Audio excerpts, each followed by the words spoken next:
Hello everyone, it's me, Clayton. I just got finished watching Captive State, which was directed by Rupert Wyatt, the exact same director who gave us Rise of the Planet of the Apes, and it stars John Goodman. Now, Captive State was one of those films that really interested me, mainly due to its marketing and how little it showed of its actual story. It made me wonder what kind of film it was really going to be about. And ultimately, I'm rather pleased with the results. It's definitely not a perfect film, but it does manage to be an interesting new take on the sci-fi genre that I do think a lot of people will be impressed with. Well, let's get to the story, shall we? The story is about a race of aliens that have taken over planet Earth, and 9 years after they've occupied the planet, we follow a police officer named Mulligan, played by John Goodman, as he's investigating a resistance movement called Phoenix, which is going against the aliens and those who collaborate with them. But that's all I can say about the story without spoiling anything, so let's just get to the review, shall we? Rupert Wyatt seems to really excel at putting timely messages in with his sci-fi films, and it's no different here.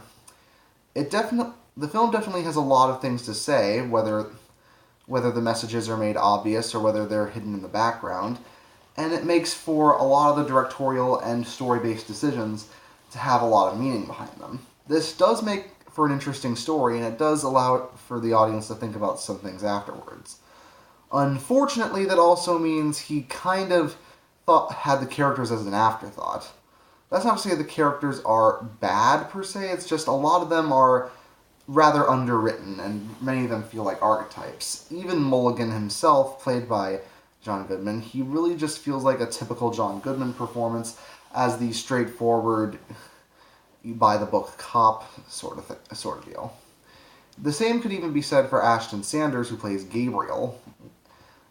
He does a good performance, but he seems like just a typical protagonist role. There's not much, you don't get much out of him other than he loves his family and that he's trying to do his best for what he feels is right for the human race. Other than that, there's not much to him, and the side characters get even less development, to the point where you hardly even remember anyone's names by the end of the movie. Yeah, the only ones I remembered were just Mulligan and Gabriel. But the film also manages to mix in a lot of elements of a political thriller, also mixed in with its sci-fi elements. That's to say, there isn't a whole lot of action in the film, but the violence portrayed here is in a more of a realistic light. In many thriller senses, there's a lot of intrigue, there's a lot of sneaking around, there's a lot of violence portrayed in a relatively realistic and even grim light, and even the aliens themselves don't really make themselves known that often, or at least not as often as you'd expect. And when they do make themselves known, it's only for brief moments. They're mainly there to set the tone. And honestly, I think it's a good thing considering the designs of the aliens are fairly generic. It feels like H.R. Geiger is the only one who can design actual interesting aliens, but these guys feel like rejects. But, like I said, they're not in the film for very long, so you don't need to worry too much about them. The story, however, is pretty interesting to follow once you connect all the dots. And when the film manages to come to a cohesive whole, you can see how this whole thing turned out, and you can see how this world is in a state of hopelessness, but also there's a spark of hope that revolves around the resistance movement Phoenix.